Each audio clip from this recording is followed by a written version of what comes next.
우리 옆에 계신 성도님들과 인사하겠습니다. 잘 나오셨습니다. 우리 한번 더 인사할까요? 크신 은혜 받으십시오. 이번에 특별히 우리 성경학교의 주제에 맞춰서 여호와 샬롬 이렇게 한번 외쳐볼까요? 여호와 샬롬.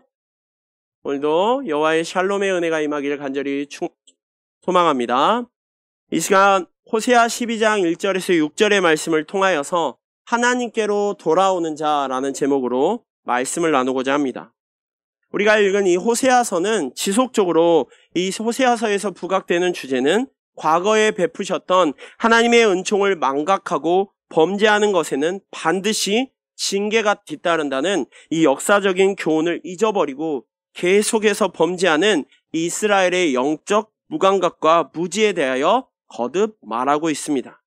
그 중에서도 오늘 본 단락은 호세아의 9편의 예언 선집을 다루는 후반부 가운데서도 7번째 예언 후반부로서 이 예언은 이스라엘 역사에서 끊임없이 반복되고 있는 이 배은 행위에 대한 심판의 경고와 회개를 촉구하는 내용을 담고 있습니다. 본문에서 호세아 선지자가 이스라엘이 의도적으로 하나님을 버리고 이방을 향하여 나아가는 것에 대하여 오늘 1절 말씀에 같이 아수르와 계약을 맺고 기름을 애굽에 보내는다다 라고 말하며 한탄하면서 이스라엘의 죄악을 지적하고 있습니다. 그리고 하나님께서 그들의 행위대로 벌 주실 것임을 역시 예언합니다.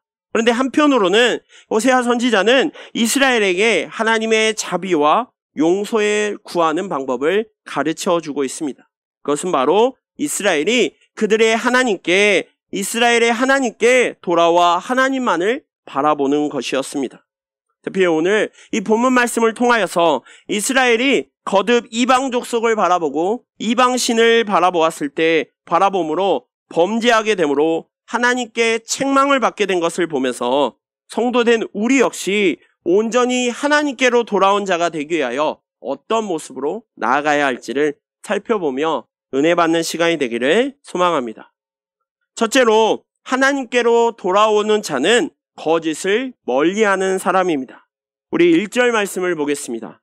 우리 1절 말씀을 보면 에브라임은 바람을 먹으며 동풍을 따라가서 종일토록 거짓과 포악을 더하여 아수르와 계약을 맺고 기름을 애굽에 보내도다 라고 말하고 있습니다. 1절의 내용을 조금만 더 깊게 생각해보면 당시 북이스라엘의 거짓된 행각이 얼마나 명확하게 드러나 있는지를 지적하는 말씀입니다. 이미 앞선 호세아 11장 12절에서 하나님께서는 그들이 하나님께 대하여 거짓과 속임수로 일관함을 말씀하셨습니다. 그런데 그것으로 끝이 아니었습니다. 그들은 신앙에서만 거짓된 모습을 보이는 것이 아니라 그들의 삶 전체에 거짓으로 점철된 삶을 살아가고 있었던 것입니다. 이러한 북이스라엘의 거짓된 삶을 상징하는 것으로 언급한 것이 바로 오늘 1절에 나오는 동풍이라는 것입니다. 동풍 중 바람을 먹으며 라는 표현을 사용하고 있습니다. 이것은 나라 지도자들이 백성들에게 바람 즉 먹을 수도 잡을 수도 없는 맛볼 수도 없는 허망한 것들에 소망 두도록 한 사실을 말씀하고 있습니다. 또한 여기서 동풍을 따라가서 라는 표현에는 이 당시 이 동풍은 팔레스타인 동쪽 지역에서 불어오는 건조하고 뜨거운 바람으로서 들판을 파릇파릇하게 돋아나는 이 식물들을 태워 죽이는 것으로 유명한 것이었습니다. 즉 이스라엘이 이처럼 동풍을 따라갔다는 것은 스스로 죄악 가운데의 삶으로 말미암아 파괴와 파멸을 추구하는 어리석음을 범하였다는 것을 말하고 있습니다. 결국 이스라엘의 지금의 모습은 거짓으로 하나님을 섬길 뿐만 아니라 그들의 삶 속에서도 끊임없이 거짓을 먹으며 거짓을 쫓는 삶을 사는 것을 보고 있습니다. 믿고 의지해야 할 지도자들 뿐만 아니라 가족조차도 믿을 수 없는 극심한 거짓의 사회가 되어버린 것이죠. 이와 관련하여 미가 선지자는 미가 7장 5절 말씀에 너희는 이웃을 믿지 말며 친구를 의지하지 말며 내 품에 놓인 여인에게라도 내 입의 문을 지킬지어다 라고 말할 정도입니다. 이러한 미가 선지자의 예언은 이스라엘 당시 북이스라엘 땅에 거짓이 난무하여 가족 간에도 믿을 수 없는 매우 심각한 상태에 이르게 될 것임을 예언하고 있습니다. 그런데 이러한 이들의 모습은 단순히 이스라엘 내에서만 일어나는 것이 아니라 국제적인 관계에서도 그대로 계속되고 있습니다. 당시에 그들에게 가장 큰 위협이 되었던 아수르라는 나라와 조약을 맺고 평화를 보장받은 대신에 조공을 바칩니다. 그러나 그들은 그렇게 하면서도 아수르에 복종하기로 말했으면서도 다른 한편으로는 애굽에게 뇌물을 주고 애굽의 도움을 받아 이 아수르의 압제에서 벗어나고자 하였습니다. 그들은 개인의 공동체 문제뿐만 아니라 나라와 나라의 문제조차 모든 문제를 거짓으로 해결하려고 하였던 것입니다.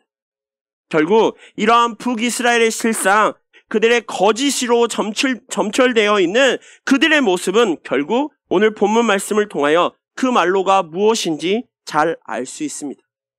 이렇게 거짓으로 일관한 북이스라엘은 뜨거운 열기를 가진 이 건조한 동풍이 들판의 씨를 말라 죽이듯 그들의 거짓된 삶으로 인하여 스스로 파괴와 파멸에 빠지고 말았던 것입니다. 사랑하는 성도 여러분, 오늘날 많은 곳곳마다 우리를 거짓으로 이끌어가는 듯 합니다. 요한복음 8장 44절 말씀 가운데 마귀를 향하여 거짓말쟁이요 거짓의 아비가 된다라고 말하고 있습니다. 성경 역시 성경의 많은 믿음의 영웅들 가운데서도 이러한 거짓에 자유롭게 편안하게 넘어간 사람이 없었습니다. 오늘 본문의 북이스라엘 백성들 역시 이러한 거짓에 너무나도 쉽게 넘어졌던 사람들입니다. 우리의 삶을 조금만 돌아보면 점점 세상은 거짓이 난무하고 거짓으로 인한 부정과 부패를 스스로 감당할 수 없을 지경에 이르는 듯합니다. 오히려 정직하고 깨끗한 이 도덕성을 요구하는 직업이 오히려 더욱더 타락하고 더욱더 부정적인 모습을 마운이 보고 있습니다. 마치 이 거짓말하는 모습이 타고나는 것 같이 보입니다.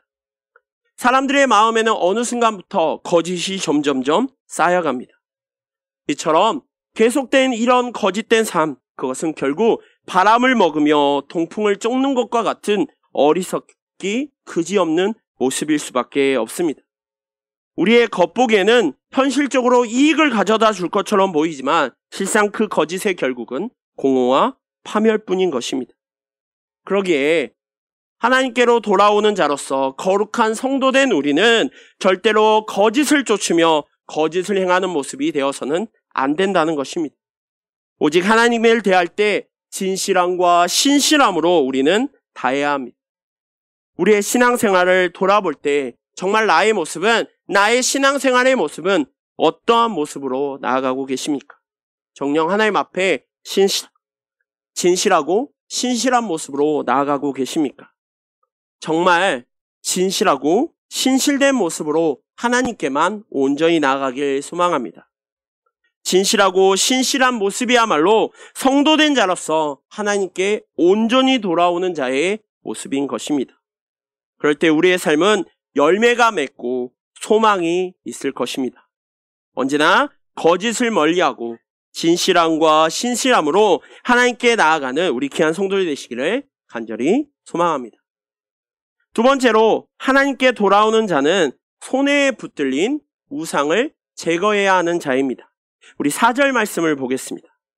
자, 4절 말씀에 천사와 겨루어 이기고 울며 그에게 간구하였으며 하나님은 베델에서 그를 만나셨고 거기에서 우리에게 말씀하셨나니 아멘.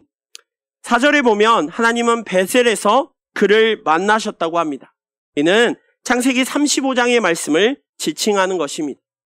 형 에서와 화해한 후 야곱은 그의 자손과 함께 이 세겜이라는 아주 좋은 땅에 거주하고 있습니다. 그런데 그가 정작 가야 할 땅은 그곳 세겜이 아닌 베델이었습니다. 왜냐하면 그 야곱이 형 에서를 피해 외삼촌 나반의 집으로 갈 때 이 베델에서 하나님을 만나고 다시 돌아오면 그곳에서 하나님을 위하여 단을 쌓을 것을 하나님께 약속하였기 때문인 것이죠. 그런데 야곱은 어느 순간 이를 망각하고 세겜에 너무나도 그 좋은 땅과 너무나도 좋은 곳에 오랫동안 머물러 있었던 것입니다. 이때 딸이 세겜 종족의 딸 디나가 세겜 종족 아들에게 끔찍한 일을 당하는 것과 그의 두 아들 레이와 시므온이 이 동생 디나의 일로 강계를 써서 잔혹하게 세겜 사람들을 죽이는 것을 보았습니다. 결국 그는 다시 큰 위기를 만나게 되었던 것이죠. 그때 하나님께서 야곱을 향하여 베델로 올라가 여호와를 위하여 단을 쌓으라고 지시하십니다. 이에 야곱은 가족들과 함께 가족들을 이끌고 베델로 올라갑니다. 그런데 그가 하나님을 만나기 위해 하나님의 집 베델에 올라가기 전에 먼저 아주 중요한 일을 하게 됩니다.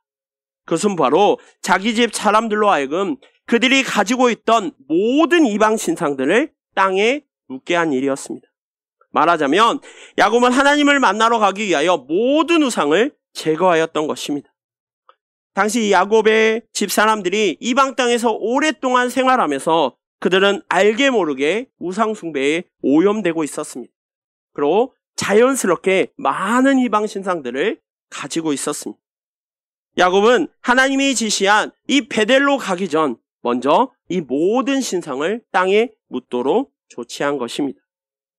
이러한 야곱의 모습은 야곱이 오로지 하나님만 의뢰하는 삶을 살겠다는 강한 의지의 모습이었던 것입니다. 그리고 이 모습은 결국 우리가 하나님을 만나기 위하여 성결해야 할, 반드시 먼저 해야 할 필수 조건이 무엇인지를 알게 합니다. 하나님은 우상 숭배를 매우 싫어하시는 분입니다. 또한 하나님의 사람의 마음에 두 마음을 품고 하나님을 섬기는 것을 기뻐하지 않으십니다. 만일 우상을 섬기면서 하나님을 만나려고 하는 사람이 있다면 하나님은 그 사람을 절대로 만나주지 않으신다는 것입니다. 그러기에 야곱은 유일하신 온전하신 하나님을 만나기 위하여 모든 이방 신상을 제거하고 하나님께로 나아갔던 것입니다. 사랑하는 성도 여러분, 성도된 우리가 오늘날에도 온전히 하나님께 돌아와 하나님을 만나고 하나님의 은총을 잊기 원한다면 나도 모르게 나를 붙잡고 있는 나에게 있는 모든 우상을 제거해야 합니다. 자, 이런 말을 할 때 몇몇 사람들은 이렇게 말할지도 모릅니다. 나는 그런 우상이 없는데, 나는 그런 우상을 섬기지 않는데 왜 나에게 그런 말을 해? 라고 의문을 표할지도 모릅니다. 물론 오늘 우리는 드라빈과 같은 형상을 지닌 우상을 지니지는 않을 수 있습니다. 그런데 우리의 모습을 조금만 살펴보면 우리는 얼마든지 우상 가운데 빠질 수 있다는 것입니다.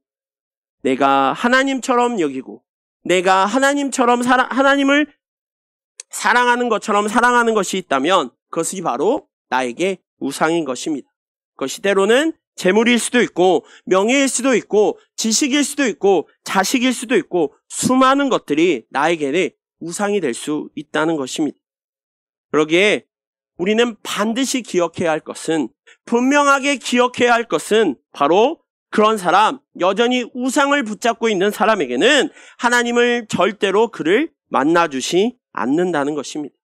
하나님보다 더 귀한 것, 하나님을 포기할지언정 이거는 절대로, 내가 이것만은 절대로 포기할 수 없다라고 말하는 것, 그것이 바로 우상인 것입니다. 사랑하는 성도 여러분, 성도된 자로서 하나님께로 온전히 돌아와 하나님을 만나길 원하며 그로 인하여 참 구원의 삶, 은총의 삶, 축복의 삶을 살기 원한다면 손에 쥔 우상, 나도 모르게 여전히 붙들고 있는, 나도 모르게 여전히 쫓아가고 있는, 나도 모르게 여전히 추구하고 있는 모든 우상을 다 내려놓고 다 무너뜨리고 오직 하나님 한 분만 바라보기를 소망합니다. 우리가 참으로 우리 하나님을 우리의 삶 가운데, 우리의 마음 가운데 모실 때 그분으로부터 오는 참되고 온전한 복을 받아 누릴 수 있는 것입니다. 언제나 우리가 잡고 있는 이러한 모든 우상을 버리고 온전히 돌아오는 삶 사시는 우리 귀한 성도들 되시기를 간절히 소망합니다. 세 번째로, 하나님께로 돌아오는 자는 하나님만을 바라보는 자입니다. 우리 5절 말씀을 살펴보면 5절에 여호와는 만군의 하나님이시라, 여호와는 그를 기억하게 하는 이름이니라 라고 말씀하고 있습니다. 여기에서 이 여호와는 하나님께서 스스로 존재하시고 만물을 존재케 하시는 능력을 가지고 계신 분임을 나타내는 칭호입니다. 또한 이 칭호는 모세를 통하여 이스라엘 백성에게 계시된 하나님의 대표적인 칭호로서 특별히 이 칭호는 언약을 이행하시는 하나님이라는 측면을 강조할 때 자주 사용되는 표현입니다. 또한 이 만군의 하나님은 하늘의 수많은 별들, 해, 달, 그리고 천사들을 자기의 뜻대로 거느리며 원하는 바를 성취하시는 전능하신 하나님을 강조하는 말입니다. 그리하여 만군의 하나님 여호와라는 칭호는 스스로 존재하시는 하나님께서 하나님의 언약, 우리와 약속하신 그 언약을 반드시 이루시는 분임을 강조하고 있습니다. 자, 그럼 오늘 호세아가 오늘 본문 호세아 12장 1절에서 6절의 말씀을 통하여 이러한 표현을, 이러한 칭호를 왜 언급하고 있는 것일까요? 그것은 이스라엘 백성들이 하나님을 의뢰하기만 한다면, 하나님께로 돌아오기만 한다면 하나님께서 그들과 그들에게 주신, 그들의 조상에게 주신 언약을 반드시 이루실 것임을 강조하기 위함이었습니다. 그럼 하나님께서 이스라엘에게 약속하신 그 언약은 무엇일까요? 자, 그 언약은 창세기 35장 11절에서 12절에 나오는 것으로 생육하며 번성하라, 한 백성과 백성들의 총회가 내게서 나오고 왕들이 내 허리에서 나오리라. 내가 아브라함과 이삭에게 준 땅을 내게 주고 내가 내 후손에게도 그 땅을 주리라 라고 말씀하신 언약입니다. 물론 이 언약은 이스라엘 백성이 아닌 야곱에게 하나님께서 주신 언약입니다. 그렇지만 하나님께서는 개인으로서의 야곱이 아닌 그에게서 날 모든 자손을 대표하여 지금 이 언약을 주셨던 것입니다. 호세아 선지자는 이 사실을 이스라엘 백성들로 하여금 깨닫게 하기 위하여 4절 말미에 그에게 말씀하셨다라고 말하지 아니하고 우리에게 말씀하셨다라고 말하고 있는 것입니다. 다시 말해서 호세아는 지금 하나님을 떠나간, 하나님을 배반하고 하나님을 자꾸 벗어나려고 하는 북이스라엘 백성들을 향하여 하나님께서 야곱을 통하여 이스라엘 백성들에게 복 주실 것임을 약속하셨으니 너희들은 끊임없이 하나님으로부터 그만 벗어나지 말고 다시 하나님께로 돌아와라. 그것이야말로 너희가 살 길이다 라고 강조하고 있는 것입니다. 그래서 6절에 직접 이스라엘을 향하여 하나님께 돌아올 것, 하나님의 뜻대로 하나님을 소망하는 삶을 살 것을 강력하게 권고하고 있는 것입니다. 이 모습은 하나님께서 자신을, 하나님을 찾는 자들에게 복 주시는 분임을 깨닫게 합니다. 어떠한 상황에 있든지 얼마나 큰 절망과 좌절 속에 있든지와 상관없이 유효한 언약이라는 것입니다. 그리고 이것은 오늘날을 살아가고 있는 성도된 우리에게 역시 유효한 언약입니다. 우리는 영적, 신앙적으로 야곱의 자손된 사람들입니다. 그러므로 야곱에게 주신 언약이 곧 우리에게 주신 언약인 것이죠. 그것은 절대로 변개되지 않는 언약이며 반드시 성취될 만군의 여호와의 언약인 것입니다. 하나님은 하나님을 찾는 자들에게 그들의 찾는음을 외면하시고 그들을 벌하시는 것이 아니라 그들을 더욱 만나주시고 복을 내려주시는 분입니다. 사랑하는 성도 여러분, 하나님을 찾는 자는 하나님을 만나게 되어 있습니다. 실로 하나님은 하나님을 떠나갔던 자라도 다시 돌아와 하나님을 구하고 찾으면 그의 죄과를 일일이 낱낱이 따지시는 것이 아니라, 외면하시는 것이 아니라 다시 만나주시고 복을 베풀어 주시는 분입니다. 어떤 절망의 늪에서 고통당하고 있다 할지라도 하나님을 찾고 진심으로 하나님의 도움을 구한다면 우리를 도우시며 구원해 주실 분이라는 것입니다. 이는 다시 한번 말하면 우리가 하나님께 온전히 돌아올 수 있는 유일한 방법은 오직 하나님 한 분만 바라보는 것이라는 말입니다. 사랑하는 귀한 성도 여러분, 우리가 언제나 우리의 신앙생활 가운데 이 사실을 기억하고 오직 하나님만을 찾는 성도들 되시기를 소망합니다. 설사 우리의 모습이 하나님으로부터 멀리 갔을 때라도 야곱이 다시 하나님을 기억하고 찾았던 것처럼 우리는 언제나 매 순간순간마다 하나님을 찾는 삶을 살아야 합니다. 언약의 신실한 하나님께서 성경에 언약하신 그대로 하나님을 다시 찾는 이들을 내치거나 외면하지 않으시고 놀라운 자비와 긍휼을 베푸시며 복을 베풀어 주실 놀라운 분이라는 사실을 꼭 기억하며 나아가기를 소망합니다. 언제나 오직 하나님만 바라보며 하나님께 온전히 돌아오는 우리 귀한 삶 사시는 우리 귀한 성도들 되기를 소망합니다.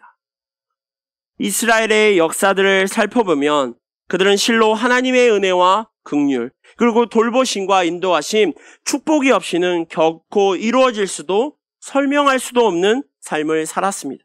그렇지만 그들의 역사를 돌아보면 그들은 끊임없는 죄악과 불의로 점칠되며 배신과 배교의 자국으로 얼룩져 있었습니다. 이러보면 이스라엘 역사는 실로 추하고 약한 것으로 볼 수도 있습니다.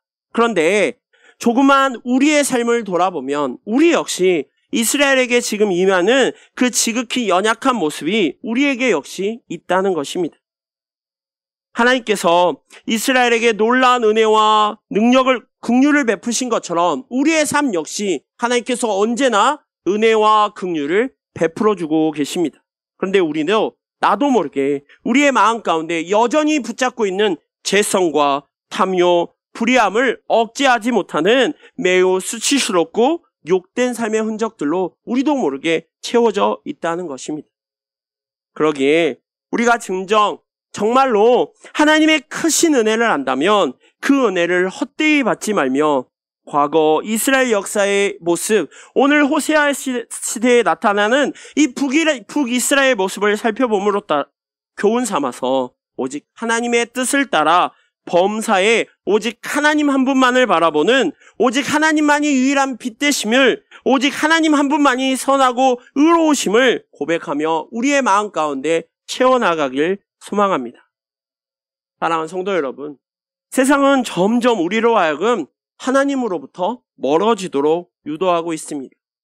마귀는 상황, 환경, 문화, 그 밖에 여러 가지의 것들을 통하여 끊임없이 우리를 유혹하며 하나님으로부터 점점점 더욱더 멀어지게 만들어가고 있습니다.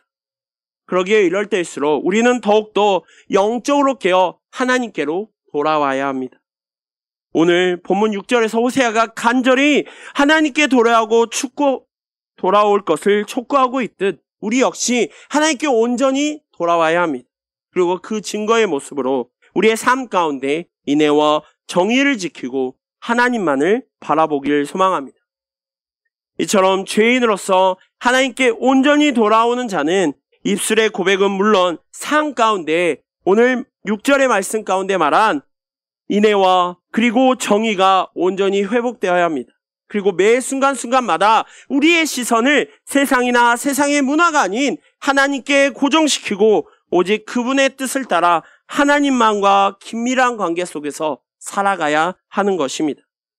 다시 말해 철저하게 거짓을 멀리하고 나로 모르게 내 주위에 있는 나를 붙잡고 있는 모든 우상을 제하고 오직 하나님 한 분만을 바라보며 나아가는 것, 그것이야말로 하나님께 온전히 돌아오는 자의 모습이자 하나님께 온전히 돌아오는 자의 모습, 은혜인 것입니다.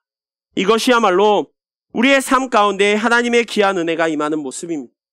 우리의 모습을 다시 한번 오늘 말씀을 통하여 살펴보기를 원합니다.